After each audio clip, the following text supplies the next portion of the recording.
pues se estudia la Torá, es decir, el Pentateuco, la ley y los profetas. Entonces, nosotros seguimos ese ejemplo, ¿no? Porque entendemos que es el ejemplo y el planning que llevaban los apóstoles y Yeshua, cuando dice la palabra que Yeshua dice que estaba en la sinagoga de reposo y abrió el rollo de Isaías, ¿no? Y leyó: el Espíritu está sobre mí porque me ha ungido, ¿no? Todo eso entendemos que lo hacían los apóstoles porque ellos eran judíos y porque se ha llevado así hasta el día de hoy, ¿no? Y es bonito también ver cómo el pueblo judío y nosotros, ¿no? Que somos también, nuestra identidad es Israel por la sangre del Mesías, ¿no? Pues estamos todos en armonía estudiando lo mismo, ¿no? Tú puedes estar aquí en Madrid y en Israel están estudiando lo mismo, la Parashá Vayelech que nos toca, y de igual manera eso es bonito porque es un mismo sentir, ¿no? Y es el mismo sentir en el que tenemos que identificarnos. Bien, voy a terminar de... Bueno, un segundito.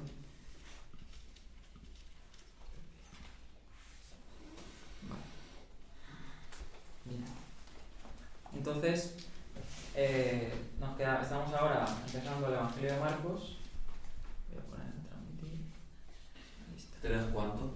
Vale, ya está. 3. Estamos en el capítulo 3, versículo 20.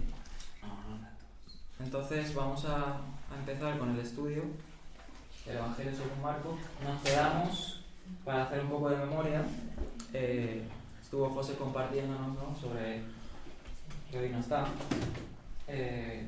sobre... A ver. Bueno, vimos lo que viene siendo cuando a Yeshua le acusaban, ¿no? De quebrantar el Sabbat, ¿no? Y estuvimos explicando un poco que realmente él lo que le estaba haciendo es darle el verdadero sentido del día de reposo, ¿no? Que era hacer el bien, que era hacer la voluntad de Dios, ¿no? Entonces, estuvimos viendo un poco sobre esto, sobre cómo entendían los fariseos qué era el Sabbat, pero la Torá realmente te dice realmente otra cosa, ¿no? Entonces nos quedamos después de que Yeshua elige a sus 12 apóstoles, ¿no? A sus discípulos, y vamos a seguir leyendo en el 20. Entonces voy aquí a leer y dice Marcos capítulo 3 versículo 20, dice: y se agolpó de nuevo la gente, de modo que ellos ni aún podían comer pan. Cuando lo oyeron los suyos, ojo, mira lo que dice, cuando lo oyeron los suyos, vinieron para prenderle porque decían: está fuera de sí. Sabemos que Yeshua había ido por toda Galilea, ¿no? Predicando el reino de Dios que había llegado, ¿no? El reino de Dios es el mismo, es el reino de Yeshua mismo, ¿no? Y dice que aun los suyos, es decir, los que eran de él, su familia, sus familiares, pensaban dentro de ellos y decían: está fuera de sí. O sea, fíjense, todavía hay cosas que no se le habían revelado a su misma familia, ¿no? A los suyos. Porque recordamos que aunque el Evangelio de Marcos no nos lo relata, pero el de Mateo y el de Lucas nos dicen que cuando el Eterno, ¿no? Por medio de un mensajero, anuncia que Miriam va a dar la luz al Mesías,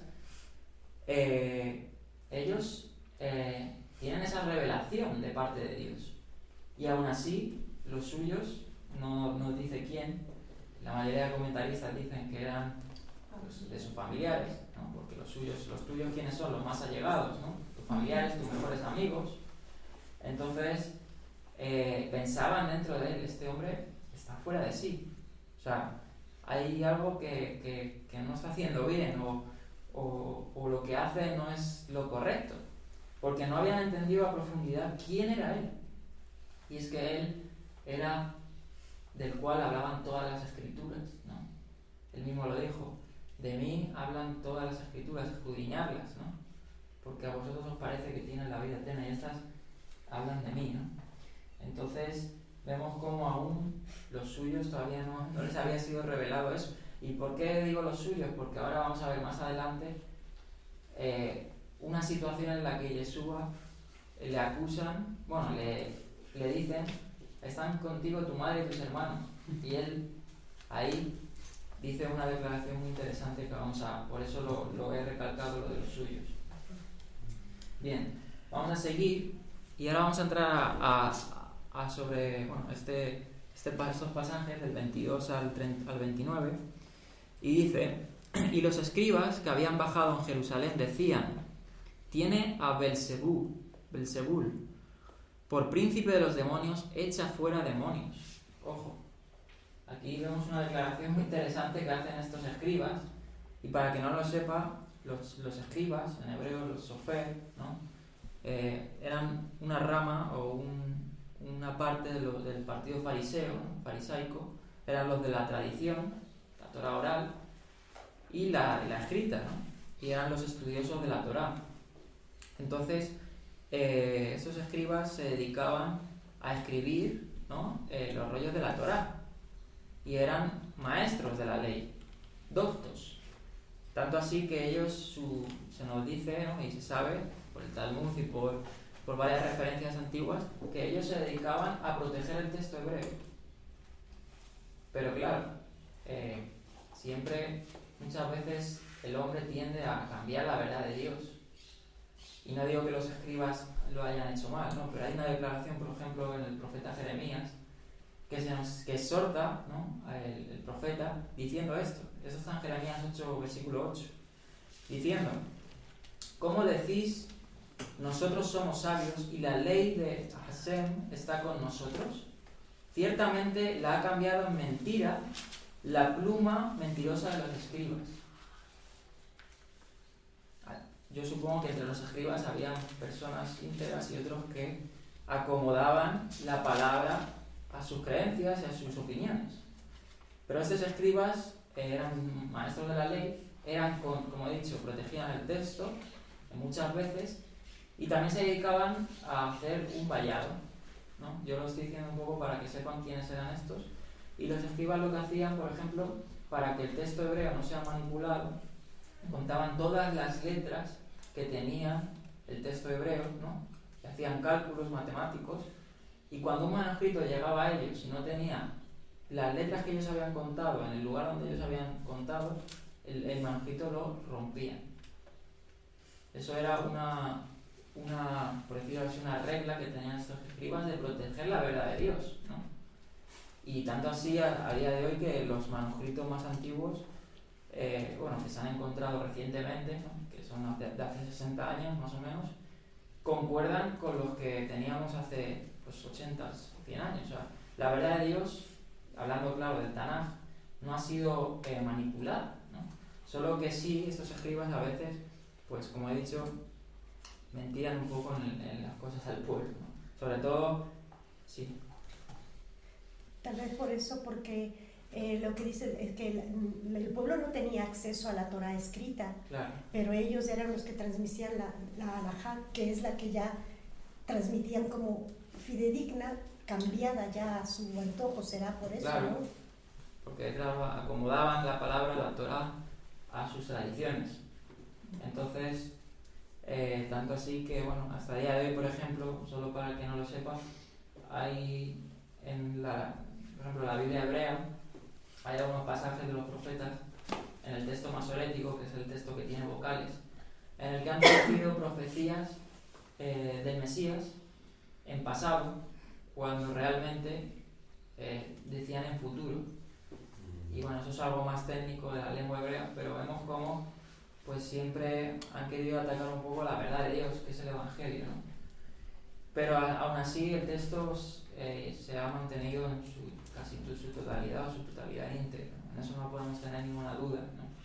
Tenemos muchas evidencias sobre la fidelidad del texto. Y estos eran los escribas, ¿no? Eran maestros de la ley, se dedicaban a escribir los libros de la Torah y todo esto. Y estos le acusaban a Yeshua diciendo: tiene a Belzebul, ¿no? Belzebul era una deidad,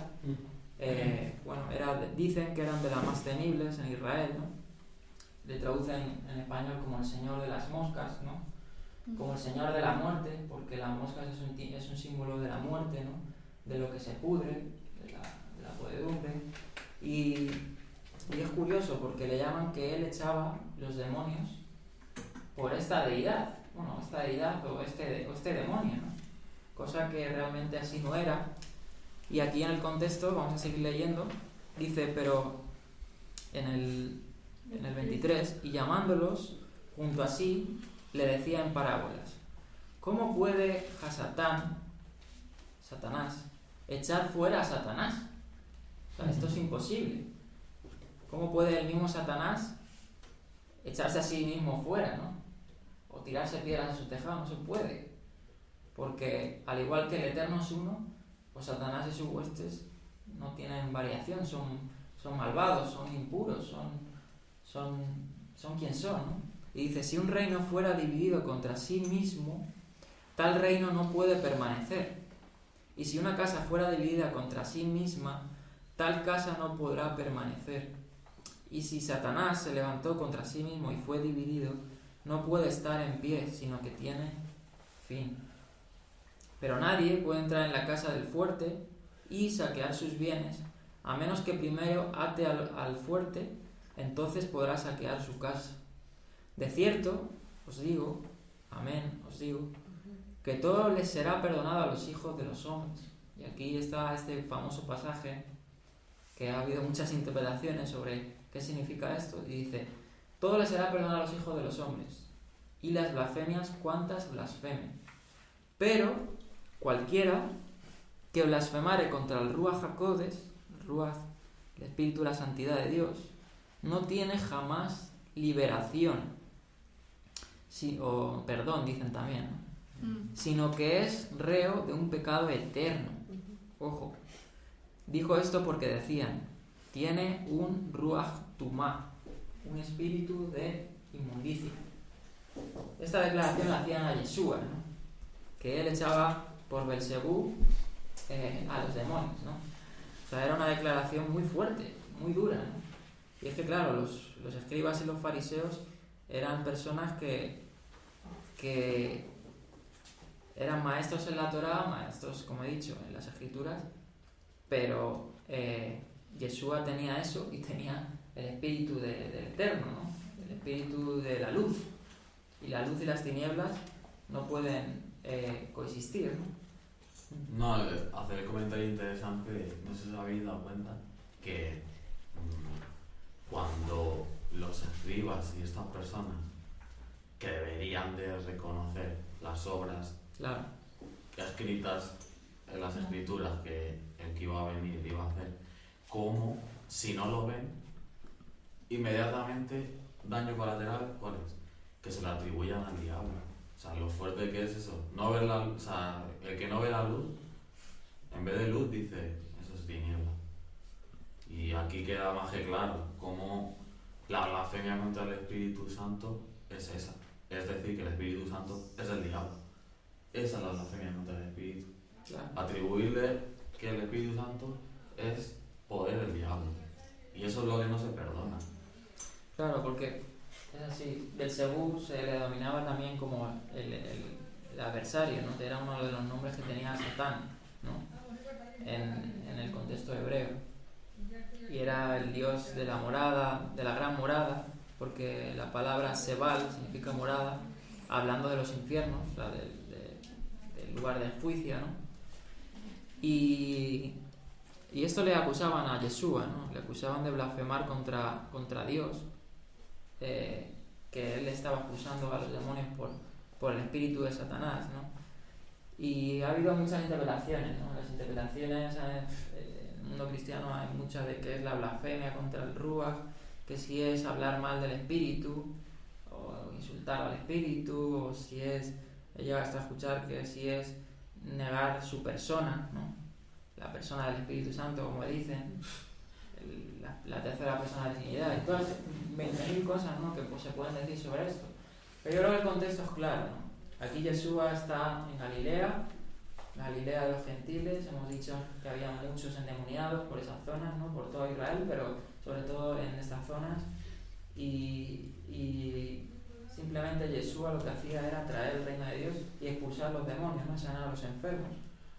Perdón que te corte, pero es para refrescar. ¿Os acordáis que, bueno, los que estuvimos, en la Torah vimos como el detalle de que por la zona de Israel, que es, pues esto se por la tierra, ahí habían potestades espirituales. Claro. En la Torah lo pudimos ver haciendo un poco de conexiones con esos famosos Refaín que no tenían linaje. Acordaros que no tenían linaje registrado humano y tal. Evidentemente, en esa época, en la época cuando vino Yeshua por primera vez, todavía existían ahí. Todavía existían, habrían quedado. Entonces, el que viene primero, si te das cuenta, el primero lo que está haciendo es quitar eso. Bueno, luchar contra esas potestades. Esas potestades por Galilea, precisamente, estaban como más, que es lo que hemos estado comentando, pero es que acordaros que lo vimos en una parasha de hace ya un mes o más, para refrescar, para que hagamos la conexión. Quiero arrojar un paralelismo también con los tiempos actuales y cómo en la vida humana todo es cíclico y se repite una y otra vez los errores en los que caemos. Por ejemplo, vemos a los fariseos que están tergiversando muchas veces la Torá a favor de ellos. Y actualmente las mayores autoridades están tergiversando la verdad para beneficio de ellos. Y nosotros como pueblo nos vemos envueltos en ese círculo. Porque las autoridades nos dicen una verdad y nosotros estamos empezando a entender que esa verdad no está bien, igual como Jesús la pudo ver en su momento. Claro. Porque él era el único que iba en contra de todo eso. Y yo me siento así en Raíces Hebreas porque cuando me enfrento a todo un mundo, judío, cristiano, protestante, todo como le quiera poner, me encuentro en oposición muchas veces a tradiciones de hombres que ellos mismos han creado. Y entonces me encuentro en esa oposición. No blasfemes contra el Espíritu. Yo, pero quienes están blasfemando son ustedes. La misma posición que tenía Jesús en ese momento. Usted estaba sacando los demonios y estaba ofendiendo. Y Jesús les dice, no, un momento. Yo les demuestro a ustedes que ustedes están blasfemando contra el Espíritu al decir que yo soy Satanás. Entonces en este momento yo me siento en esa misma posición de Jesús. No porque sea como él, pero porque el sentir es el mismo. El sentir es el mismo. Tergiversan todo, juegan con nuestra ignorancia. Muchas veces nosotros, por no conocer la ley, ellos nos llevan de aquí para allá donde quieren. Y como decía Jesús, son ciegos guiando a ciegos. Por eso es lo que comentar, lo que tú dices y lo que dije antes. ¿Ves? Sí. Al no reconocer la luz, la actitud humana es atribuírselo a la tiniebla. Míralo, pues ahí está. El cristiano que no ve lo que nosotros vemos, eres tú. No, pero es que en verdad no. El que no estás viendo de verdad eres tú. Y si tú vieras, tú no dirías que esto es del mal. Sí. Al revés. Dirías, esto es del bien. Y se repite siempre porque como el humano siempre es igual. Y por eso se repite, por eso es cíclico todo. Claro. Y también tiene un poco de culpa en cada cual. Bueno, antes era que no tenían opción, ¿no? Si no tenían acceso a la educación y a poder leer, escribir y esto, pues tenían que creer en lo que los que sí podían leer y escribir dijeran. Pero nosotros tenemos hoy la gran posibilidad de poder devolvernos a los escritos en hebreo, en griego, en arameo y todo eso, claro, y estudiar. Eso a día de hoy es un privilegio. Exacto. Si nos comparamos con el pueblo de Israel en ese entonces, nosotros estamos... Un hermano nuestro decía, ¿no? Hace 20 años, donde él vivía en Colombia, ¿no? Decía, tú, si querías encontrar una Biblia en hebreo, una Biblia hebrea, lo único sitio donde la podías encontrar era en la biblioteca de la ciudad. ¿Y si la tenía? Y había una, y si la tenía. Hoy en día al alcance de todos, la tienes en internet, tiene muchos recursos, muchas cosas, ¿no? Entonces, Daniel lo profetizó, ¿no? La ciencia aumentará, el conocimiento también de Dios, y hoy en día las personas que se limitan a lo antepasado y no ponen a cuestión o a examinarse sus creencias, son personas acomodadas. Sí. La gente que siempre se está preguntando por qué esto es así, cuál es la verdad de Dios, realmente estoy creyendo en la verdad de Dios, realmente estoy haciendo la voluntad de Dios, son personas que van a prosperar, ¿no? El rey David decía, examíname, oh Dios, ¿no? Y pruébame. Nosotros tenemos que ser con eso, ¿no? Cada día examinarnos, como decía Pablo, a nosotros mismos y ver si realmente estamos caminando la fe, ¿no? Porque puede ser que en algún punto en nuestra vida estemos engañados. Exacto. Y bueno, básicamente aquí lo que vemos, que tiene aplicación con cosas de hoy, es que los fariseos y los saduceos negaban la influencia del poder de Dios. Y eso es la blasfemia contra el Ruach HaKodesh. Sí. Negar la influencia del poder de Dios y atribuírselo al Satanás. Y cuanto más teniendo al Mesías, ¿no? Ellos tenían al Mesías, le tenían corpóreamente y le veían y veían su fama, veían que los demonios eran liberados, qué tal, y aún así ellos, ¿por qué? Por el temor. El hombre siempre tiene temor a salirse de lo establecido. Los fariseos y los escribas, claro, tenían sus academias, sus lugares donde ellos podían estar cómodos, donde ellos podían enseñar, podían vivir. Y si una persona te pone en evidencia algunos aspectos, no todos, porque siempre lo hemos dicho, ¿no? Los fariseos eran, dentro de los partidos religiosos, eran de los más correctos, ¿no? De hecho, por eso Yeshua era el que más tenía oposición con ellos, porque era más o menos con los que más, en cierta manera, acordaban. Hay cosas que los fariseos tenían que estaban bien, ¿no? No todo era mal, pero sí en torno a cuestiones de la ley, cómo la veían, donde Yeshua tenía choques, y en este caso a esta evidencia, ¿no? Que Yeshua hacía, ¿no? Hacía y desprendía el poder de Dios, ¿no? Y pasaba todo esto, ellos aún así seguían estando ciegos y no reconociéndole. Y por eso, entre todas las potestades, ¿no? Yo eso lo escuché hace tiempo y me parece muy correcto, porque el enemigo tiene sus jerarquías, tiene sus por decir así, está organizado y tiene sus batallones, ¿no? Entre todas las potestades más fuertes está el espíritu o ánimo religioso, ¿no?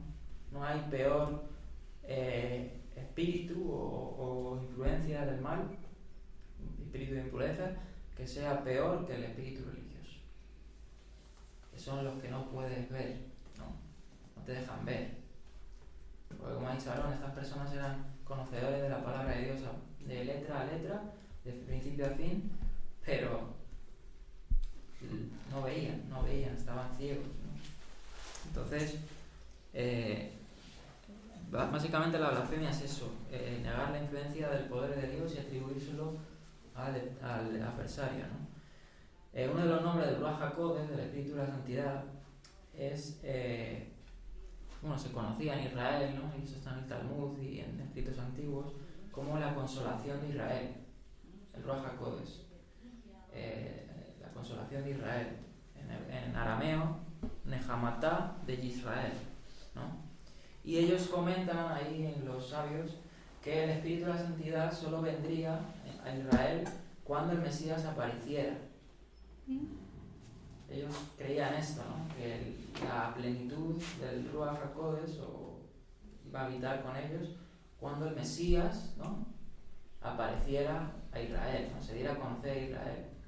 Entonces, claro, eso estaban negando a la influencia, el espíritu, la consolación de Israel y al Mesías, ¿no? Entonces esto es lo que es la blasfemia, es negar el Ruach, el poder de Dios, ¿no? La influencia del poder de Dios y negar al Mesías, eso es lo que es. Y los profetas, Claro. que es por quien salió, que eso ocurriría. Claro. Está negando todo. Y aquí, por ejemplo, es lo que está viniendo, ¿no? Para el que no lo sepa, aquí tengo unos apuntes sobre lo que significa la palabra ruach en hebreo, ¿no? Y claro, normalmente nosotros tenemos una idea muy occidental de lo que es el Ruach HaKodesh, ¿no? Que bueno, es un estudio bastante profundo sobre el Ruach HaKodesh, pero la palabra ruach en hebreo puede significar, según el contexto, ¿no?, que se esté dando diferentes términos, ¿no? Por ejemplo, en Juan capítulo 3 se nos habla del encuentro de Yeshua con Nicodemo, ¿no?, con este famoso fariseo, ¿no? Y ahí le dice, ¿no?, el ruach va donde quiere, ¿no?, sopla donde quiere. Ahí dicen el viento, porque uno de las definiciones de ruach es aliento, es viento, ¿no?, es espíritu, es poder, es influencia, es mente. Todos estos términos abarcan a lo que es la palabra ruach, ¿no? Y según el contexto, pues se tiene que entender de una forma u otra, ¿no? Está claro que el Ruach HaKodesh es el espíritu del Eterno, ¿no? Es el espíritu de la santidad de Dios, ¿no? Quien es Dios obrando, ¿no?, su poder obrando en nosotros, ¿no? Porque ese es el poder, el Ruach es el poder, ¿no?, de Dios, el poder que hace que camines en su palabra, ¿no? Por eso dice en Jeremías capítulo 31, en los postreros días yo derramaré, bueno, en Joel también, que él derramará su espíritu, ¿no? Y en Jeremías dice que pondré mi espíritu en vosotros y haré que andéis en mis mandamientos, en mis estatutos, ¿no? El poder de Dios, el Ruach HaKodesh, lo que hace es capacitarte para poder caminar en la Torá, ¿no?, en la voluntad divina. Porque sin el Ruach HaKodesh no puedes caminar, puedes, te vas a caer, pues, claro, pero el poder de Dios te capacita para lograrlo, ¿no?, para poder atender, para poder poner en obra su palabra, ¿no? Por eso una de las definiciones del Ruach HaKodesh es el poder de la santidad de Dios, ¿no? Uno de los nombres del Ruach HaKodesh. Pero claro, en el mundo cristiano se ha malentendido lo que es el Ruach HaKodesh. Nosotros creemos que es así, tanto así que han separado, por decir así, que el Ruach HaKodesh solo está en el Nuevo Testamento, ¿no? Uh-huh. Solo se da la influencia, el poder de Dios, el Ruach HaKodesh, Espíritu Santo, en el Nuevo Testamento, y en el Antiguo simplemente el Espíritu de Dios se posaba sobre algunos, ¿no? Y bien es cierto que el Ruach HaKodesh no había sido derramado en su máxima plenitud, expresión, ¿no?, porque la promesa dada por Dios es que yo habitaré dentro de ellos, ¿no? Sí. Eso se lo dijo el Eterno a Mosé, ¿no?, que su espíritu iba a habitar dentro de cada creyente, ¿no?, y vuestros jóvenes profetizarán, tal. Pero se ha separado eso, ¿no? Se ha separado que el Ruach HaKodesh solo es del Nuevo Testamento, y eso es una mentira, ¿no? Tanto así que han traducido pasajes en el que aparece el Ruach HaKodesh en el Antiguo Testamento diferente para hacernos ver esto, como para hacernos entender y inducirnos a creer esto. Por ejemplo, aunque bueno, el contexto, como hemos visto, lo que es la blasfemia, simplemente quería comentar un poco el Ruach HaKodesh. Por ejemplo, en Isaías 63, versículo 10, ¿no?, ahí aparece la palabra Ruach HaKodesh, o sea, aparece Ruach Kodsó, ¿no?, Ruach Kodsó, el Espíritu Santo, ¿no?, aparece. Pero los traductores al español lo traducen al revés. Y esto crea en la mente del creyente un muro para decir, no es lo mismo, pero es lo mismo. ¿Isaías qué? Isaías 63, 10, si alguien lo puede leer.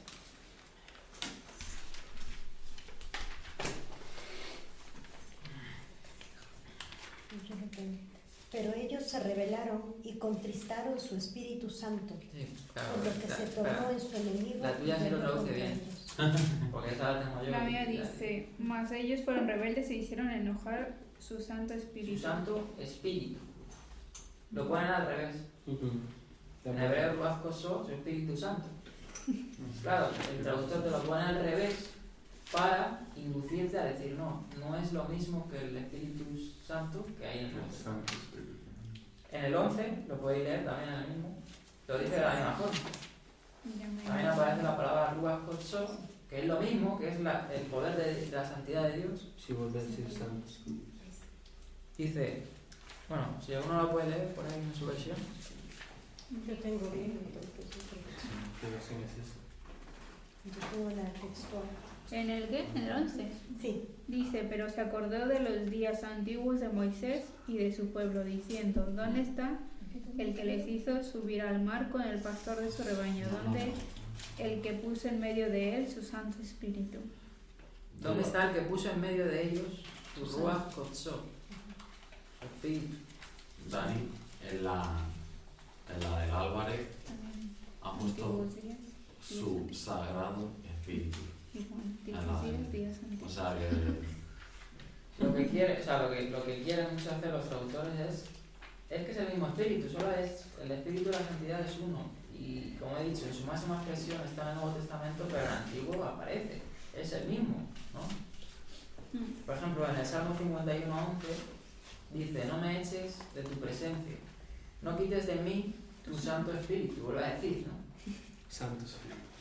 Pero es lo mismo, tu Ruach Kotsó, tu Ruach HaKodesh, ¿no? tu poder de la santidad, ¿no? Entonces, simplemente para que veamos que claro, que se lo que crea eso David, puro. ¿ves? David conocía el concepto, Claro. lo conocía. Y lo conocía Israel, ¿no? Porque ellos habían visto el poder del Eterno, habían visto la nube, la columna de fuego, habían visto cómo el Eterno les había librado, les había dado la Eso tierra. Es lo mismo, ¿no? ¿Eh? O sea, es lo mismo lo que podríamos llamar lo que aparece en el Nuevo Testamento, que el poder ya aparecía con Claro, él. o sea, lo que vemos aquí en San Isaías es exactamente el mismo espíritu, no es otro diferente. Es el Si te mismo. das cuenta siempre es el mismo, lo que pasa es que manifestado En diferentes formas. de diferentes formas. Y eso es lo que hace confundirte. Sí. Confundir que porque sean diferentes formas son otras cosas. Claro. Pero tú, según vas encajando bien en las piezas, vas viendo de que siempre todo es lo mismo, expresado de diferentes formas, diferentes épocas, pero siempre es lo mismo, es que Dios no cambia. Y entre más actual sea la versión, más se pierde, porque en lenguaje actual dice, pero los israelitas desobedecieron y ofendieron al Dios Santo. Claro, ahí te Entre más actual, te han más- quitado completamente la palabra ya Entre espíritu, más ya actual, espíritu, más ya, peor es la versión. Claro, eso ya Dios. no tiene cabida en el texto hebreo. La palabra Dios, aparece la palabra Ruach. Por ejemplo, el que hemos leído, el Salmo 51, ¿no? Este es el rey David, ¿no? En el famoso Salmo, cuando peca, ¿no? Y dice, no me eches de tu presencia, no quites de mí tu Ruach Kotsó, tu Espíritu Santo. O sea, es el mismo espíritu, ¿no? Solo que, como he dicho, en el Nuevo Testamento habita dentro de nosotros y en su máxima expresión, en el cumplimiento, cuando el Mesías vuelve. Porque era una creencia, esto era la creencia que tenían los antiguos, que cuando viniera el Mesías iba a venir la consolación de Israel, que entendían que era el poder de la santidad de Dios. Dani. Pero por ejemplo, leyendo estas versiones en las que no está bien y todo así, pues es lo que decía también Cristian, algo así, estamos exactamente igual como cuando vino el Mesías. Y es muy grave realmente si es que esto es así, porque es que estamos alejados totalmente de la verdad por una u otra, ya no, sin siquiera tomar en cuenta ninguna denominación ni nada que se base en la palabra del Eterno, porque es que todas, y que solamente es realmente justo lo que se está negando en la actualidad y todo, que es el poder de su santidad, el que te lleva, lo que decides tú, a caminar, o sea que son milagros que podemos ver cada día, porque todo lo que tenemos al alcance y todo eso, si es que no esté escudriñado y si no es por Él mismo y por lo que Él hace, es que andamos dando palos de ciego. Igual, otro de los nombres del Ruach HaKodesh en hebreo, bueno, en arameo era la Sefa, ¿no? Sefa, que es la influencia de Dios en ti. Incluso en Isaías 61 te pone el espíritu de Adonai, es sobre mí. Claro, es el mismo espíritu. Claro. Claro. ¿Qué pasa? Que, por ejemplo, en griego, en la Biblia, en el Nuevo Testamento, hay, no sé si son hasta 20 referencias del Espíritu Santo, ¿no? Algunas veces el Espíritu de Dios, como ha dicho, el Espíritu del Padre, el Espíritu Santo, tu Santo Espíritu, ¿no? Sí, sí. Pero es el mismo, es el mismo, en todos esos es el mismo Espíritu, el Ruach, ¿no? El poder de Dios, ¿no? Y la influencia. Por eso uno de los nombres de Ruach, de definiciones, es mente.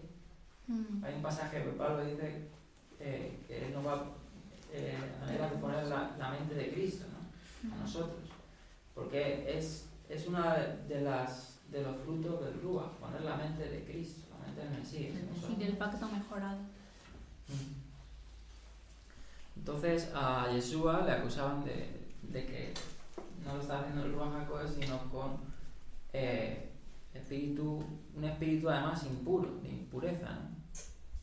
De maldad, un Ruach Tumá, ¿no? Entonces, es curioso, Dani, sí. cómo Yeshua mismo fue un profeta, aquí mismo en Marcos 3:25.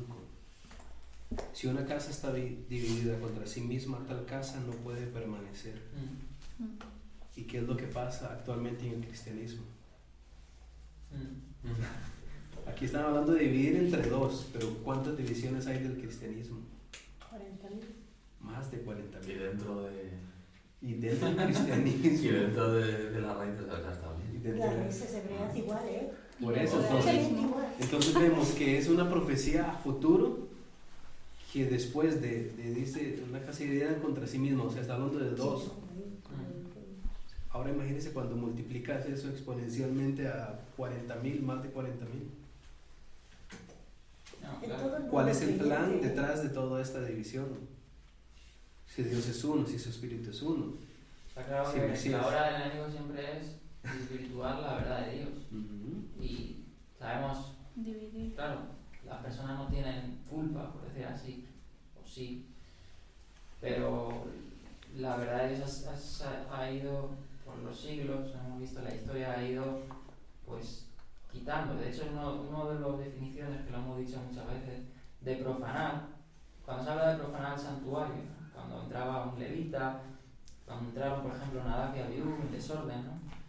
Y profanaron el santuario, una de las definiciones de quitarle a la verdad es profanarla, ¿no? Es hacerle huecos a la verdad. Y eso es lo que el enemigo se ha estado encargando durante todo este tiempo, ¿no? Ha ido profanando, quitándole trozos a la verdad y, claro, a día de hoy, 2000 años después, pues tenemos tantas denominaciones, tantos grupos religiosos, cuando en su origen solo hubo un grupo, ¿no?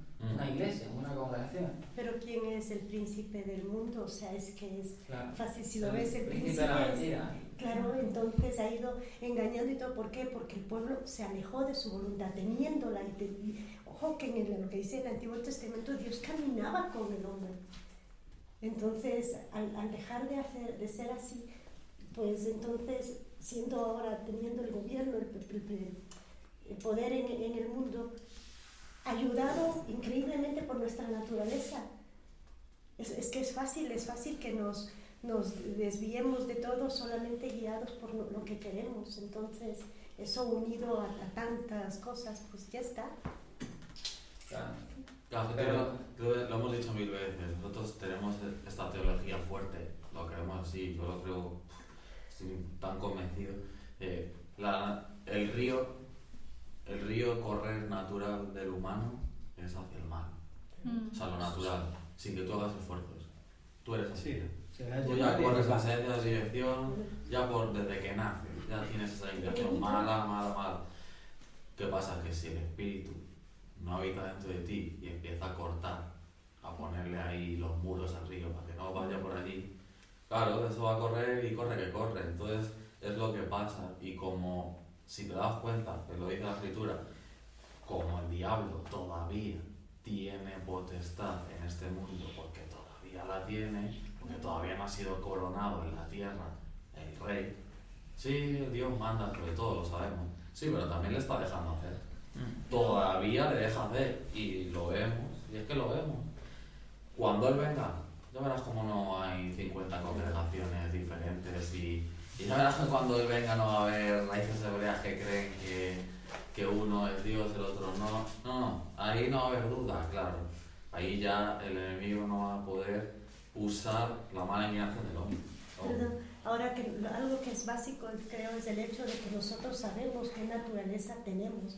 Y sabemos, pero sino porque la palabra lo dice, o sea, no hay uno bueno. No hay uno bueno, no hay un justo que le busque, nadie busca a Dios. Sí, pero ojo, en todas las madre, nuevas cosas, el New Age, todo, en todos, a cualquier común persona que tú veas en la calle, el hombre es bueno, ¿por qué me pasa esto? En el mundo se exalta que nosotros somos buenos. Claro. Entonces no reconocemos que si no tenemos a Dios, o sea, que vamos dando bandazos facilito, queriendo hacer lo bueno, putum, putum, putum. Así dañamos a las personas, herimos, sin querer. No se diga cuando nos creemos buenos, la hemos creado, Por eso tenemos que no abrirle puertas al enemigo, ¿no? Mateo, por ejemplo, que se da el mismo contexto, ¿no? Simplemente que lo amplía un poco este pasaje en el que aparece lo de la blasfemia contra el Espíritu Santo, ¿no? El Mesías dice: si yo por el Espíritu de Dios echo fuera los demonios, ciertamente ha llegado a vosotros el reino de Dios. Porque ¿cómo puede alguno entrar en la casa del hombre fuerte y saquear sus bienes si primero no le ata y entonces podrá saquear su casa? El que no es conmigo contra mí es, y el que conmigo no recoge desparrama. Por tanto, todo pecado y blasfemia será perdonado a los hombres, mas la blasfemia del Espíritu no le será perdonada. A cualquiera que dijera alguna palabra contra el Hijo del Hombre le será perdonada, pero al que hable contra el Espíritu de santidad no le será perdonada, ni en este siglo ni en el venidero. Y aquí amplía, no. O haced el árbol bueno y su fruto bueno, o haced el árbol malo y su fruto malo, porque por el fruto se conoce al árbol. Generación de víboras, ¿cómo podéis hablar lo bueno siendo malos? Porque de la abundancia del corazón habla la boca. El hombre bueno del buen tesoro del corazón saca unas cosas, y el hombre malo del mal tesoro saca malas cosas. Mas yo digo que toda palabra ociosa que hablen los hombres, de ella darán cuenta en el día del juicio. Porque por tus palabras serás justificado y por tus palabras serás condenado. Mateo 12. Mateo 12, del 22 al 37. Entonces, aquí vemos un patrón también de enseñanza en que si una persona abre las puertas a espíritus o poderes de maldad, ¿no? De desorden, porque esos espíritus impuros son influencia de desorden, espíritu de desorden, ¿no? Pues, ¿qué pasa? Que primero, para tú ser llenado de Dios, tienes que expulsar a estas influencias de maldad. Por eso dice un hombre fuerte, dice, nadie entra a una casa sin haber atado al hombre fuerte. ¿El hombre fuerte quién es? Claro, es un hombre el hombre fuerte, pues es la potestad o la influencia que se ha anidado en ti, ¿no? Que tu concupiscencia que has alimentado y has dejado de entrar, por decir así, no dentro de ti, sino esa influencia que te ha repercutido en tu mente y te ha inducido a inclinarte hacia el mal. Por eso nosotros cuando llegamos a Dios, lo primero que Dios hace es expulsar las tinieblas, ¿no? Cuando tú te arrepientes y le crees al Eterno, ¿no? Si realmente ha sido genuino, el cambio es palpable. Es palpable, es que no existe una persona que tenga un pie aquí y otro allá, o sea, yo no lo concibo, ¿no? Por eso vemos en pasajes de los evangelios cuando Yeshua, por ejemplo, el Gadareno, que era una persona que andaba, también tiene una legión de demonios, esta persona fue librada y totalmente se vio el cambio, ¿no? Estando así en su juicio cabal, porque la persona que llega al Eterno, si realmente ha conocido a Dios, ¿no? Y se ha arrepentido, realmente esta persona es cambiada desde lo interior. Pero es un proceso en el que tiene que ir pues, haciendo su voluntad, pero la persona tiene que dejar sus malos hábitos, ¿no? En Gálatas dice, el que es del Mesías ha crucificado a sus pasiones y deseos. Esa cita cita siempre me ha llamado mucho la atención y me parece muy fuerte, ¿no? Porque la verdad, el que es del Mesías ha crucificado sus pasiones mundanos, sus influencias negativas y sus deseos malos. Entonces esto es el episodio, ¿no?, de la blasfemia y de los fariseos que les llama hipócritas en Mateo, ¿no? Y les dice que ellos lo que están haciendo es mal, no es muy bien. Bien, vamos a seguir leyendo en el versículo 31. Y aquí es donde decía antes que cuando los suyos le vieron, ¿no?, le decían, están fuera de sí. Y dice aquí, en el 31, vienen después sus hermanos y su madre, y quedándose afuera enviaron a llamarle. Y la gente que estaba sentada alrededor de él le dijo, tu madre y tus hermanos están fuera y te buscan. Él le respondió diciendo, ¿quién es mi madre y mis hermanos? Y mirando a los que estaban sentados alrededor de él dijo, he aquí mi madre y mis hermanos, porque aquel que hace la voluntad de Dios, ese es mi hermano, mi hermana y mi madre. Claro, en el contexto estamos viendo que los que le seguían no eran los suyos. Si tú te pones a analizar el contexto, los que estaban alrededor de él, siguiéndole, escuchando y viendo, no eran los suyos, sino eran de fuera. Por eso él dijo, estos son verdaderamente mi madre y mis hermanos, los que siguen, los que escuchan la voz de Dios y la hacen. ¿No? Claro, ¿qué pasa? Que no es que aquí el Mesías está faltando respeto a sus padres, porque... A la Virgen María, ¿no? Bueno. Pero uno de los argumentos de los antimisioneros, yo los he escuchado, ¿no? Los antimisioneros son judíos que atacan la mesianidad de Yeshua, ¿no? Me acuerdo que uno de los argumentos era que el Mesías no había cumplido con el mandamiento de honrar a los padres. Pero el contexto, o sea, y la enseñanza que quieren dar en los evangelios no es que él está deshonrando al padre ni a la madre o a sus hermanos, sino está diciendo, estos que me siguen, que están alrededor mía, que escuchan la palabra y la hacen, estos son espiritualmente, porque no son físicamente sus hermanos, pero estos son mi familia, ¿no? Y la familia de Dios nuestra no es la carnal, sino la espiritual, ¿no? De todas formas, una vez más, es ganas de buscarle las cosquillas y añadirle un ingrediente más. Pues mira, por esto no es. ¿Por qué? Porque, oye, precisamente no son los judíos los que saben también el concepto de que le puedes llamar hijo a una persona por ser hijo espiritual, un discípulo. Y eso no sé, claro, eso no interesa aplicárselo, ¿no? Aquí, claro, eso no, pero es igual. Mi madre y mis hermanos son estos. Claro, así que... Vosotros estáis acostumbrados a que se hable en esos términos. ¿Por qué esto? Lo de siempre. Claro. Cualquier cosa. Se dice, ¿no?, que también, ya esos son ya conceptos judíos, pero ellos llamaban a su maestro, le llamaban Abba. Le llamaban como el padre espiritual. Entonces, bueno. Pues yo digo que no es un concepto cristiano, no, claro. Lo de llamar padre espiritual al pastor. No. Eso viene de toda la vida. Yo siempre he chocado con eso, porque Jesús muy claramente dijo, a nadie llamaréis padre y a nadie llamaréis maestro, porque solo hay un maestro y un padre. Claro. Entonces yo siempre he chocado con eso, en que eso es una... no sé.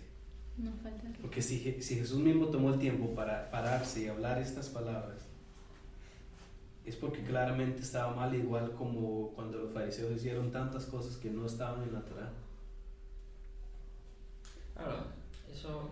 ¿Qué pasa? Que el humano tiende a querer fama, ¿no? Por eso les encantaba a los Claro. maestros que se llaman rabí, Sí. tanto así que hay varios títulos en el judaísmo, Rabán, Gaón, todos estos títulos que el Sadik, el tal, el sabio tal, son títulos que el hombre, claro, tiende a inflarse, Claro. tiende a... Por eso el Mesías dijo, no, a nadie llaméis padre, porque solo hay un padre. Está claro que está hablando de Abba, De Elohim. claro, pero aquí el contexto más que nada de Marcos es este, ¿sabes? Que los que le siguen son los que realmente son suyos. Claro, no creo que sea tanto, no lo sé, ¿eh? Sí. No lo sé, tanto como en el hecho del nombre o de que le digas o algo, sino cuanto al, porque de lo La contrario, importancia que por le el otro pones. lado, la Torah y todo siempre habla de una autoridad, de la sujeción. Claro. Entonces estaría como chocando un poco, no lo sé. Es Entonces, que No, te no puedes sé. sujetar sin elevar a la persona Claro. más allá. Ay, Por la ese es el tendencia a la matiz, idolatría que ese es el matiz, tenemos porque si de- te das de cuenta, hacer Pablo, imagen de todas Claro, las Pablo cosas. también llama, o sea, Pablo también, Hijo a tú lo ves, claro, entonces, Matito. claro, hay que darle matiz, porque La línea delgada es que Claro, la persona que ejerce autoridad no se tiene que creer superior. Ahí es donde está el punto. Porque Y cuando- esa persona exigir, llámame, Claro, claro. llámame padre o llámame Ay, porque ay, soy ay, tu sí. padre espiritual. claro, eso Ahí sí. no cabe. Incluso el imponer cosas. Ah, exacto. O sea, no- Claro. O honrame a mí porque, Exacto. porque yo estoy en autoridad sobre ti. Pablo, Malentendió a Yeshua totalmente. claro, Pablo, por ejemplo, hay una mención en Corintios que sí menciona quién es él, pero por el contexto sabemos que él decía, porque él cuestionaba la autoridad de Pablo, ¿no? Ujú. Y por eso él normalmente defiende su apostolado. Pero él lo que defiende, y luego termina diciendo que realmente él tiene las marcas de Mesías en él. O sea, que él no lo hacía para su fama, sino para la fama del Mesías, ¿no? Y desgraciadamente hay muchos líderes religiosos que crean en su figura una figura, ¿no? Una obra. Es que se Una transversa deidad. lo que vino a ser. Bueno, en el caso mío, yo estoy aprendiendo un poco todavía de las palabras. Sí. Voy a referirme a Jesús. Jesús, Claro. cuando vino acá, no vino a como se quiere ver ahora, a estar arriba, sino él Exacto. vino a estar abajo, a Claro. servir. Y eso es lo que se transgiversa ahora. Si usted quiere ser un apóstol, o quiere ser un profeta, o quiere ser esto, usted va a estar arriba. Claro. Y eso no fue lo que vino a enseñar Jesús. Jesús vino a enseñar más bien que él vino a servir y no a ser servido. Claro, él lo dijo. Entonces, además. entonces se hace lo contrario a lo que... Claro. Es la parte obvia que Ujú. no les interesa cumplir, Ujú. sino solamente el estar arriba Claro. y el tener un séquito que lo alabe Ujú. cuando va caminando y cuando llegue a otro lugar, tener 2, 3 que vayan y sean los escuderos de él, No, eso está que le claro protejan, que si alguien ese habla no es algo el mal, el lo sentido crucifiquen ahí bíblico mismo. del apóstol, el pastor. El pastor, por ejemplo, una de las funciones del pastor es pastorear, llevar un rebaño, pero el pastor tiene que atender a las ovejas. Claro, el pastor no es el pastor el que solo se sube al púlpito, da la palabra, se baja y listo, ¿sabes? Los veo la semana que viene. Claro, el pastor tiene que estar viendo las necesidades del pueblo y pidiendo a Dios por ellas, supliéndolas. Por eso entonces hay ciertas dones ministeriales, por decirlo así, se han desvirtuado totalmente. Claro. Hoy en día con todas las... Y es el mismo énfasis que le estaban dando en este caso a la familia de Jesús. Claro, Es decir, usted está diciendo algo importante, pero afuera están más importantes que todo esto, que es su familia. claro. ¿Cómo? Bien. A ver, llegaron los familiares naturales de Jesús y me imagino que alguien entró y les dijo, allá está su familia. Como diciendo, lo que usted está haciendo acá es importante, Allí pero viene su mamá. ellos tienen prioridad por No, ser su no, familia. Es que se estaban El quejando, énfasis ¿no? que le No. estaban dando a El este. contexto dice que le estaban buscando. Y quejándose Por eso afuera. digo que los... Quejándose afuera enviaron a llamarle. Claro, estaban buscándole. La No sé situación, de qué no sé se si quejan. Mateo se relata más, pero estaban buscándole porque no le estaban siguiendo, estaban a lo suyo. Esto no deja la enseñanza esa, de que si tú estás distraído, No estás comiendo. no estás con él. Por eso es lo que he querido dar el sentido, de que los que están con él, los que hacen, son los que hacen, por ejemplo, en Lucas, Ya lo vi vamos desde a otro punto de ampliar el vista. concepto porque aquí en Lucas 8:21 se amplía más y él dice, él entonces respondiendo les dijo, mi madre y mis hermanos son los que oyen la palabra de Dios y la hacen. No sé si se la había leído mal, pero había hecho la voluntad de Dios. Aquí dice la palabra de Dios, es decir, la Torá. Porque claro, en el primer siglo no existía el Nuevo Testamento. El Mesías estaba refiriendo a qué? Al Tanaj, a la Torá. Y la hacen. No solo vale con enseñarla y escucharla, sino hacerla. Esos son mi madre y mis hermanos. O sea, mi familia espiritual, o mis allegados, los que me siguen. Entonces es en ese contexto, ¿no? Aparte, si se estaban quejando, era como de, o sea, todos estos están ahí en primera fila. Además y estaban nosotros quejando aquí y afuera. como he recordado, estaban diciendo, está fuera de sí, está fuera de sí. O sea, que al estaban final dudando, estaban... Está loco. Claro, lo que está haciendo se le está yendo de las manos. ¿Este show qué es? Claro, Está imagínense, haciendo- Hay que corregirlo, ¿no? Antes no, es de- que imagínense, habíamos leído la semana pasada que le estaban siguiendo de Idumea, de Judea, de Samaria, Claro. de todas las regiones circuncidantes. Había una multitud que le seguía. Que la apretaban, que Claro, si no salía entonces después los la familiares mataban, dijeron, oye, apretaban, esto no es normal, aquí algo está pasando. Entonces, ese es el contexto, ¿no? Ya entendí. La enseñanza es que incluso si es su familia y está en contra tuya, ellos Claro. pueden perseguirte Así por lo que tú estás... Claro, el Mesías lo dijo, yo he venido a traer espada. Estoy en, contra el hijo de la madre, en Mateo porque- 10:34. No penséis que he venido a traer paz a la tierra. No Claro. he venido a traer paz sino espada. Porque he venido a poner Claro, ahí Yeshua en disensión al hombre contra su no, padre. al no hijo está contra diciendo su de madre. que se Sí. separe de la familia. No. No, es que se puede sacar de contexto. Exacto. Porque toda la Biblia en sí, no solo el Nuevo Testamento, ojo, toda la Biblia en sí te la puedes sacar de contexto. De hecho lo hacen. Mm. Pero por eso dice la Escritura que para entender las cosas de Dios necesitas el espíritu, el espiritual, ¿no? Claro. Porque si no, vas a leer este libro y vas a decir, esto es una locura, se contradice, Sí. o aquí... Porque como el mismo Yeshua va a rechazar a los suyos. Y como va a decir que vino a poner en contra. No, además Claro, está hay ya... que tener cuidado con eso. Sí, como se Claro, usa por eso, mucho ahora. estos con son estas argumentos que ideas. ponen los antimisioneros, decir, no, él no cumple la Torah, no es el Mesías. No, y de hecho hay quien lo toma en literal, porque conocimos unas personas que estaban, que es como una secta, que hay gente que, una madre, por ejemplo, abandonó a su esposo con sus Sí, dos hijas claro, ese tipo y de se van a cosas. esos sitios y se aíslan. Ya. O sea, como diciendo, si tú no quieres seguir al Mesías, yo me voy y ahí te quedas, ¿no? Pero a tus propios hijos, y ellos sí lo toman literal eso. Claro. Es delicado esa parte. Bueno, vamos a seguir, hay mucho que hablar, se me vienen a la mente cosas, pero vamos a seguir porque si no, no. Ahora entramos al 4, muy interesante este capítulo, aquí vamos a terminar el 4, y aquí se nos relata sobre las parábolas del Mesías, ¿no? Las parábolas siempre son un modo de enseñar, de enseñanza, ¿no?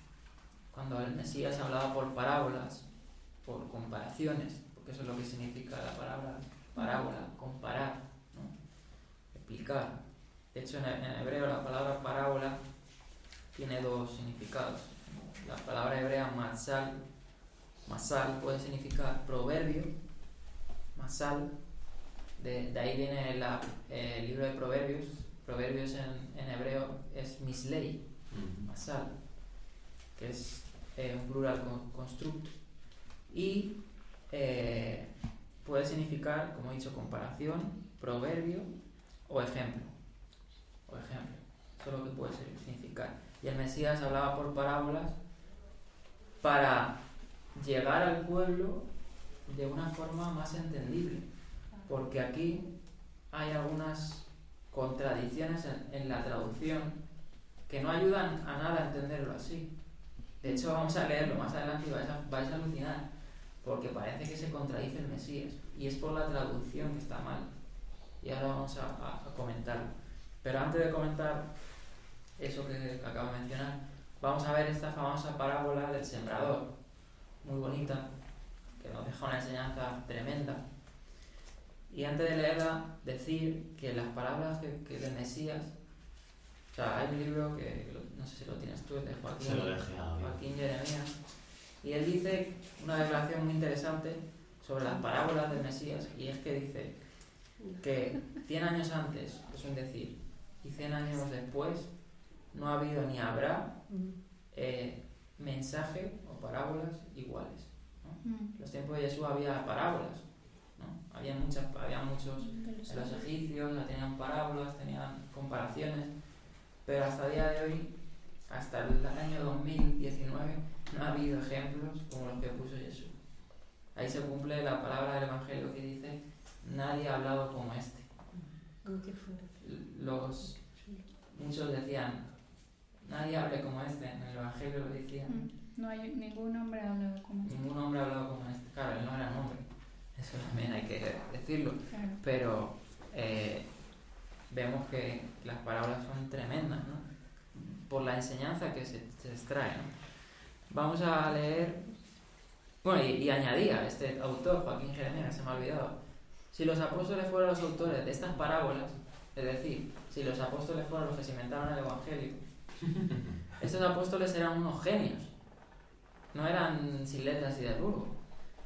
Pero las palabras son uno de los rastros más contundentes, dice este autor, de la existencia histórica de Jesús. O sea, uno de los argumentos estrella, aparte de que hay muchos, de que Yeshua es un personaje histórico que existió de verdad, son sus parábolas. Como sus parábolas no ha habido nadie que componga tales enseñanzas. Entonces es una evidencia muy fuerte de su veracidad histórica. Y bueno, vamos a empezar a leerla, esta parábola tan famosa del sembrador. Y dice así, bueno, si alguien la quiere leer, vamos a leer desde el 1 hasta el 9. Dice, otra vez comenzó a enseñar Yeshua junto al mar, y se reunió alrededor de él mucha gente, tanto que entrando en una barca, se sentó en ella en el mar, y toda la gente estaba en tierra junto al mar. Y les enseñaba por parábolas muchas cosas, y les decía en su doctrina, oíd, he aquí, el sembrador salió a sembrar, y al sembrar aconteció que una parte cayó junto al camino, y vinieron las aves del cielo y la comieron. Otra parte cayó en pedregales, donde no tenía mucha tierra, y brotó pronto, porque no tenía profundidad de tierra, pero salido el sol se quemó, y porque no tenía raíz se secó. Otra parte cayó entre espinos, y los espinos crecieron y la ahogaron, y no dio fruto. Pero otra parte cayó en buena tierra, y dio fruto, pues brotó y creció, y produjo a 30, a 70 y a 100 por uno. Entonces les dijo, el que tiene oídos para oír, oiga. Vale. Entonces el Mesías nos da una parábola, ¿no? de este sembrador, ¿no? Y dice, el sembrador salía a sembrar, ¿no? ¿Cómo siembra un sembrador? ¿Cómo se acostumbraba a sembrar? Pues podemos decir que uno de los nombres para un sembrador es el que esparce las semillas, el que dispersa las semillas. O sea, las semillas se tiraban al campo, ¿no? Y las semillas, aquí se nos relata diferentes, por decir así, acontecimientos que se dan en la semilla, ¿no? Ahí se nos dice, ¿no?, que, como hemos leído, una cayó junto al camino, ¿no? Es decir, si había un arado, ¿no?, un campo, y esto era el surco donde la tierra donde se sembraba la semilla y se adentraba en la tierra, en el fondo de la tierra, y ahí es donde realmente daba fruto, ¿no?, en el surco. Y este era el camino, ¿no? El camino era donde se nos relata aquí que se nos relata el primer ejemplo, ¿no? Dice, una cayó junto al camino y dice que vinieron las aves del cielo y la devoraron. Claro, aquí el Mesías está hablando con términos coloquiales al alcance de todos, porque él no se fue a enseñar la escritura o la palabra de Dios con términos difíciles, fueron sencillos y a la vez profundos. Son ejemplos por eso tremendos. Entonces, claro, las que cayeron junto al camino, estas son las del camino, pues esas vinieron las aves del cielo, ¿no? Vamos a poner ahí unas aves, y cogieron las semillas y se las comieron, ¿no? Claro, estas no dieron fruto. Estas, pues vinieron las aves, se las llevaron y, claro, lo que hay que entender aquí, que eso lo entendemos todos, es que la semilla es el mensaje, es el reino de Dios, ¿no? Que él está hablando del reino de Dios. De hecho, más adelante lo dice, desde el versículo 10. Entonces, la semilla simboliza la palabra, el reino de Dios, o sea, Él. Y a los que estaban hablando eran los que tenían que escuchar acerca de este reino y de quién era Él, que era el Mesías. Entonces, entre toda esa multitud, habían personas en las que podía venir estas aves del cielo que tipifican, ¿no? Mucha gente, de hecho aquí tengo unas referencias a lo que se entendía en el contexto judío, lo que eran las aves del cielo.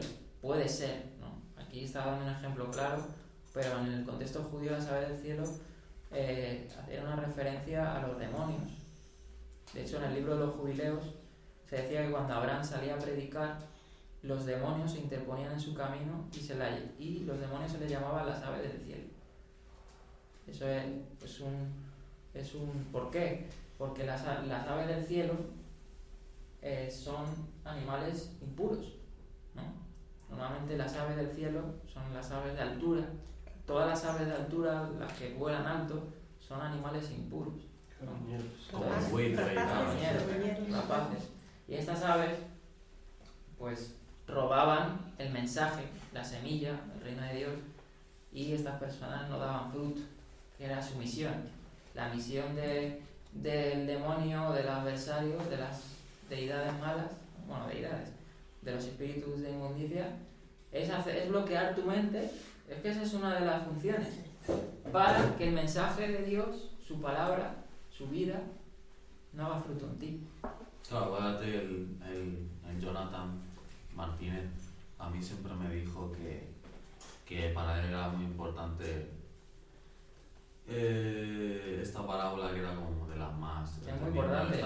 porque decía que la tierra simboliza el corazón del hombre, Claro. o lo que tú dices, o la mente. Entonces, evidentemente ahí es donde tiene que germinar Claro, la tiene que semilla, dar si fruto. no. Oye, y una pregunta, porque normalmente cuando yo he escuchado esta parábola, la que te enseñan es, y te sientes encima de eso, o sea, ay, qué bien, porque yo escucho, porque, no sé, cuando te hablan y entonces uno piensa que es uno el que sí está escuchando, pero al entenderlo como lo estás explicando ahora, actualmente mismo y en mí, por ejemplo, el momento en que tú escuchas algo de alguna mitzvah, y hay esa resistencia de pronto incluso en tu corazón a aplicarla, y entonces no hay el fruto de realizar esa mitzvot. No voy a decir cómo debe ser. A esta parábola se puede adaptar a muchas enseñanzas. Aquí la enseñanza básica es quién era él, que es el reino de Dios. Ese era el mensaje. Porque claro, entre toda esa multitud habría gente que le siguiera simplemente porque querían algo, ¿no? Y lo hemos visto, él alimentó a muchos, pero de esos muchos, ¿cuántos estuvieron con él y le siguieron? Pocos, muy poquitos, ¿no? Entonces, lo que él estaba haciendo era dando una parábola, o como he dicho, un ejemplo, una comparación de algo cotidiano, para llevárselo a sí mismo, a quién era él, y que los demás entendieran. ¿Entendéis, no? Entonces, claro, esto del camino, venían las aves del cielo, como he dicho, y se la llevaban. Las aves del cielo pueden significar, como he dicho, ellos se entendían que eran las potestades, y también más tardíamente, ¿no? En la literatura más tardía judía, se llamaban a los gentiles aves del cielo. Tanto así que en Hechos capítulo, en la visión de Cornelio, ¿no? Pedro ve este lienzo y ve animales impuros, entre ellos aves, cuadrúpedos, reptiles, ¿no? Claro, a los gentiles se les llamaba animales impuros, aves del cielo, todas estas terminaciones. Entonces, puede ser, aunque yo creo que más que el sentido es que esa palabra, ¿no? se la robe el enemigo, porque es así. Pero bueno, también esto nos puede dar una enseñanza de que los gentiles, es decir, los que no son creyentes, nos pueden influir para mal en que la palabra no haga fruto. Por eso tenemos que saber escoger con quién andas, ¿no? Dime con quién andas y te diré quién eres. Podemos tener amistades del mundo, bueno, pues eso, puedes tener amistades, pero una cosa son las amistades y otra cosa es con quién tú te enlazas, ¿no? Amistosamente. ¿Con quién acuerdas? Porque Claro. lo que dice dos no caminan juntos si uno no quiere. Porque, por ejemplo, nuestra misma familia que no sea creyente, Claro. bueno, Otra Por eso cosa es podemos tener dejarte amistad del mundo, influir, sí, pero siempre y cuando estas no te influyan y no influyan en el sentido de que sean como estas aves del cielo a robarte el fruto, robarte la semilla. ¿Quién tienes que ser? Bueno, pueden ser interpretaciones. El caso es, lo literal es que el Mesías, claro, la semilla es él y el enemigo tiende a saquear, a robar, ¿no? Entonces, luego está, claro, la semilla, como hemos leído más arriba, que cayó junto al camino, ya he dicho que era esta, ¿no? Que se la lleva las aves del cielo, la que cayó entre el pedregal, es decir, en estos alrededores donde se acostumbraba a poner pues hierbas, ¿cómo se dice? Cardos para que los animales, o conejos, o animales terrestres no se interpusieran entre el arado y el fruto, ¿no? Y claro, estas personas pues podían,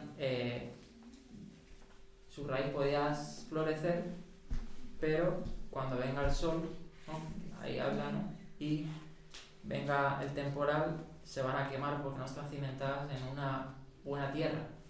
Están entre pedregales, entre espinos, entre un material menos fértil, ¿no? Entonces, claro, todo esto era coloquialmente, son ejemplos muy buenos, pero pues hablando de lo que es el reino de Dios, ¿no? Eso no se nos tiene que ir de mente. Y la que caía en buena tierra, esa sí que daba buen fruto y crecía y era incrementado y producía un 30, 60 y otro 100%, ¿no? 100 por uno, que son la que caían en el hueco de la tierra, en el surco, ¿no? Cuando pasaba el arado, que hacía estos surcos, las semillas que caían dentro eran las que se cimentaban en la buena tierra, en la tierra fértil, y sacaban y daban fruto. Entonces termina diciendo en el 9, el que tiene oídos, que muchas veces decía esto, el que tiene oídos para oír, oiga. Claro, nosotros entendemos que el escuchar no solo es escuchar, sino es obedecer. Entonces esto cobra mejor sentido de esta manera, ¿no? Que lo escuches y lo pongas por obra, ¿no? ¿Querías decir algo, no? Bueno, depende, vas a leer más, ¿no? Sí, vamos a terminar ya porque Bueno, llevamos ¿sí? una hora ya. Por eso digo que nada, era para decirte que... Voy a seguir leyendo lo último para terminar con el 20 Ah, y voy a corregir la traducción esta que os había dicho. sí, eso es polémico. Te digo, más adelante confirma Claro, lo de las aves. sí es lo que voy a Si te leer. das cuenta, eso que es interpretación judía, aquí está un poco afirmada, porque el Bueno, mismo judía hebrea, Mesías, era lo que creían los antiguos. el mismo Mesías se lo está diciendo. Claro. Las aves es exacta. Claro, es que ahora de hecho lo explica más a detalle porque dice en el 10, y vamos a terminar con esto. Cuando estuvo a solas, los que estaban con los 12 alrededor de él les preguntaban acerca de estos ejemplos, de estas parábolas, y le respondía, claro, curioso otra vez, a los que estaban con él, a los que le habían seguido, Sí. a ellos sí claro, el que siga a Dios es el que se le va a revelar más su palabra. Entonces, a vosotros os ha sido dado el misterio del reino de Dios, pero a los de afuera todo es presentado en parábolas, en ejemplos. Y ahí es donde traducen mal, en el 12, quiero que lo leáis. Dice, bueno, leerlo. Bueno, leerlo en la Reina Valera normal. Uno que tenga alguna Valera por ahí, léelo a ver si eso... Dice, para que viendo vean y no perciban, y oyendo oigan y no entiendan, para que no se conviertan y les sea perdonados los pecados. O sea, si tú lo lees así de esa manera, dices, es que Dios no quiere Que se que conviertan. se conviertan. Por eso hablan parábolas, para que... Claro, y no por me eso hablan entiendas. parábolas. Nada más hemos Para que no dicho se que las salgan. parábolas son ejemplos para que la gente lo entienda. Justamente lo contrario. O sea, como que no se entiende aquí el sentido. Bien, realmente lo que dice, de hecho es un pasaje en Isaías, que lo vamos a leer, que está haciendo como un drash ahí, como una interpolación de una enseñanza de Isaías. Dice realmente en el texto griego, porque ellos están viendo y no perciben. Dice así, no dice para que viendo vean y no perciban. Porque ellos están viendo, le están viendo a él y no le están percibiendo, no saben quién es. Sí. y están oyendo y no están entendiendo. No dice oyendo, oigan y no entienden. No. O sea que sería... Oyendo y no están entendiendo. Claro. ¿Qué pasa? Que los traductores lo han traducido mal. Porque hay ciertos términos que lo ponen ciertas letras. Por ejemplo, en este caso, la palabra no, la ponen antes o le dan otro sentido. Entonces, será el verbo, ¿no? Porque podría claro, decir, para que viendo vean, porque ven, no ven y no perciben. Oyendo, pero es que ahí dice, en oyen y español no dice entienden. oyendo, oigan y no entiendan. Por eso sería y no entienden. Claro, estando oyendo y no están entendiendo. Claro, no están entendiendo. No sea que se convierta y les sea perdonado, dice. Pero dice realmente, a menos que se arrepientan, y a menos que se arrepientan, no les serán perdonados sus pecados. Claro, si no se arrepientan.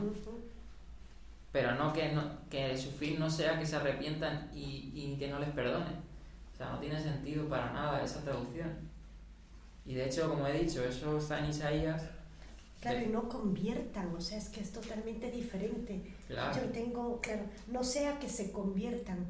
No. Es que O sea, ¿cómo Dios no va a querer que se convierta, que se arrepienta? O sea, eso no tiene sentido. Sí, esta parte está mal. Claro, y eso muchos comentarios se hacen bolas, se hacen líos, pero porque no conocen el griego. Incluso eso, Nosotros nos apoyamos en griego en nuestro nuestro maestro de griego, por eso. Tú lo ves tú solo y te quedas aquí diciendo. Claro. De hecho, me pasó. Y siempre te extraña, ¿no? Yo siempre que leíste esto, siempre sentías por dentro como que no.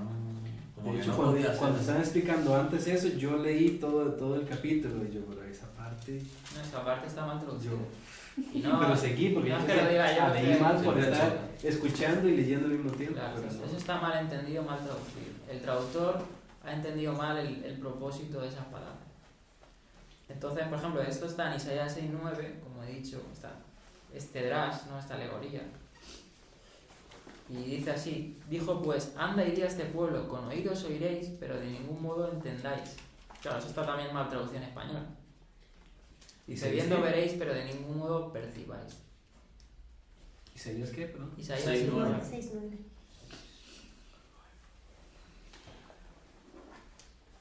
Claro, de ningún modo, no dice de ningún modo, entendáis. No entendéis. Claro, no entendéis por sutileza. Entonces, básicamente, la parábola del sembrador, ¿no?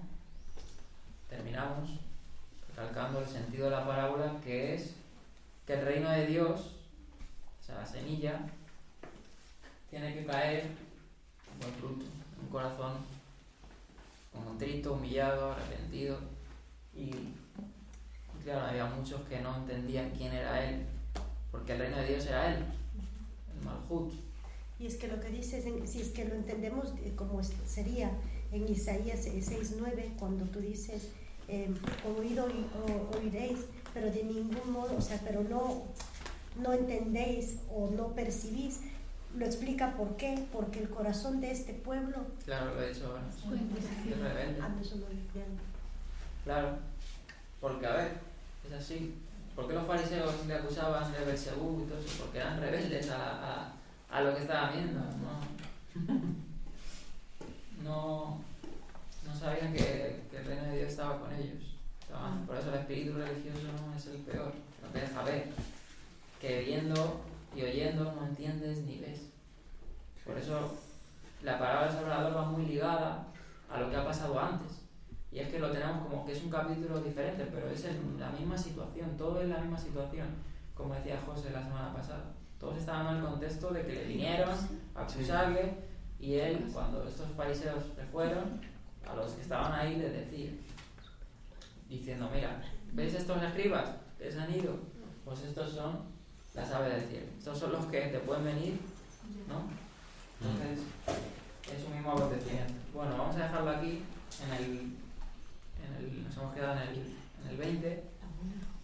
Y vamos a tomar un descansito ahora, ¿no? Para tomar un café y terminar, ¿no? Yo creo que no da tiempo. La una. Son las 1. No, pero tú tienes poquito mejista, ¿no? Pesas 4, sí. Vale, yo no da tiempo. Vale. Lo que Y vamos a... llevamos. Bueno, nada, se va a